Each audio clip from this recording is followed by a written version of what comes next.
Hi friends, welcome back to our channel Kanchana కథలు. ఈ రోజు మనం వినబోయే కథ పేరు చిన్న ప్రశ్న. ఇక కథలోకి వెళ్ళిపోదామండి. అనగనగా ఒక రోజు రాజుగారు తన రాణితో సహా పుష్పవన విహారం చేస్తూ ఉండగా, మహారాజా, స్త్రీకి అన్నిటికన్నా ఎక్కువగా ప్రియమైనది ఏమిటో చెప్పండి చూద్దాం అన్నది రాణి.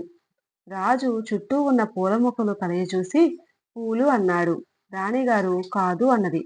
ఆడదానికి అన్నిటికన్నా ప్రియమైనది భర్త అని, పిల్లలు అని, అలంకారాలని, చీరలని ఏవేవో చెప్పాడు రాజు. అవేవి కావు అన్నది రాణి. రాణి ప్రశ్నకు సమాధానం తెలుసుకోవాలని రాజుకు తహతహ పుట్టింది. ఆయన వెంటనే చాటింపు వేయించి స్త్రీకి అత్యంత ప్రియమైనదేదో చెప్పి రాణిగారి చేత ఒప్పించిన వారికి 1000 వరహాలు బహుమానం ఇస్తాను అని ప్రకటన చేశాడు. మర్నాడు సభకు జనం గుంపులుగా వచ్చి రాణిగారి ప్రశ్నకు సమాధానం చెబుతాము అన్నారు. సమాధానం రాణిగారికి అంగీకారం కాకపోతే కొరడా దెబ్బలతో శిక్ష వేస్తాను అన్నాడు రాజు. దానితో ఒక్కరు కూడా సమాధానం చెప్పకుండా తిరిగి వెళ్ళిపోయారు. రాజుగారికి కోపం వచ్చి ఇంకో చాటింపు వేయించాడు. మర్నాడు ఉదయం రాజుగారు ఒక పావురాన్ని వదులుతారు. అది వెళ్ళి ఏ ఇంటిపైన వాలితే ఆ ఇంటిలో ఉండేవాళ్ళు ఎవడో ఒకడు వచ్చి రాణిగారి ప్రశ్నకు సమాధానం చెప్పాలి. ఆ సమాధానం రాణిగారికి నచ్చకపోతే శిరచ్ఛేదనం తప్పదు. మొదటి చాటింపు విని జనం ఎంత ఉబలాట పడ్డారో, ఈ చాటింపు విని అంతా బెదిరిపోయారు. రాజు ఇదే విధంగా రోజూ పావురాన్ని వదిలి ఒక్కొక్క ఇంటి వాడిని శిరచ్ఛేదనం చేస్తాడు కాబోలు అని వారికి భయం పుట్టుకు వచ్చింది. మర్నాడు రాజుగారు వదిలిన పావురం ఎగురుతూ వెళ్లి దూరాన ఒక పల్లెవాడి ఇంటిపైన వాలింది. దాని వెంట వెళ్లిన రాజభటులు పల్లెవాడి ఇంట్లో ప్రవేశించి చూస్తే పల్లెవాడు ఇంటిలో లేడు. వాడి కొడుకు వల అల్లుతూ ఉన్నాడు. రాజభటులు వాణ్ణి బలవంతంగా పట్టుకొని రాజుగారి వద్దకు తీసుకొని పోయారు. రాజు వాడికి విషయమంతా చెప్పి రాణి ప్రశ్న వినిపించి దానికి వాడు విధిగా సమాధానం చెప్పాలని, లేకపోతే వాడి తల తీసేస్తామని అన్నారు. 15 రోజులు గడువు ఇవ్వండి, సమాధానం చెబుతా అన్నాడు పల్లెవాడి కొడుకు. రాజు సరే అన్నాడు. ఆ గడువు కాలమంతా వాడికి కాళ్ళు అరిగేటట్టు తిరగటంలోనే సరిపోయింది.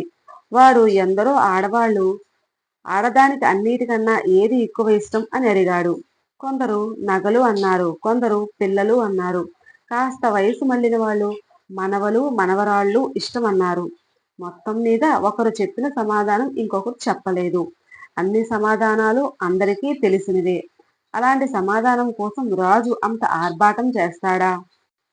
గడువు ఆఖరు రోజున పల్లెవాడి కొడుకు తనకు మర్నాడు చావు తప్పదని నిశ్చయించుకొని చెరువు గట్టున విచారంగా ఉండగా ఒక ముసలమ్మ అటుగా పోతూ ఆగి, ఏం నాయనా అంత దిగాలుగా కూర్చున్నావు అని అడిగింది. వాడా ముసలమ్మతో అంతా చెప్పాడు. రాజుగారు చేస్తున్న ఆర్భాటం గురించి నేను కూడా విన్నానులే నాయనా.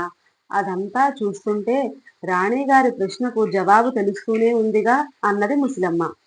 ఏమిటవ్వా, ఏమిటా జవాబు అని వాడు ఆత్రంగా అడిగాడు. ఇంకేముంది నాయనా, మొగుడు పైన అధికారం. ఆ రాణి చూడు, ఆ రాజు చేత 3 చెరువుల నీళ్లు తాగించి ఎలా ఆనందిస్తున్నదో అని ముసలమ్మ కర్ర తాటించుకుంటూ పోయింది. మర్నాడు రాజుభటులు వచ్చి పల్లెవాడి కొడుకును రాజు సభకు పట్టుకొని పోయారు. రాజువాణ్ణి అన్నిటికన్నా స్త్రీకి అత్యంత ప్రియమైనది ఏమిటి అని అడిగాడు. భర్త పైన అధికారం అన్నాడు పల్లెవాడు. రాజు ఆ జవాబుకు నిర్ఘాంతపోయి నేను నమ్మను అన్నాడు. రాణిగారు ఒక్క చిన్న ప్రశ్నతో మీకెంత పని కలిగించారో తెలిసినా కూడా నమ్మరా అన్నాడు పల్లె కుర్రవాడు.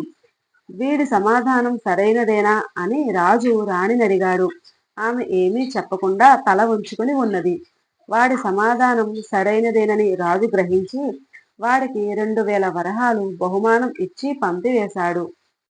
ఈ కథ యొక్క నీతి ఏంటంటే, ఎంతటి మహారాజైనా పూర్తిగా భార్యా విధేయుడైపోతే ఇబ్బందులు పడవలసిందే.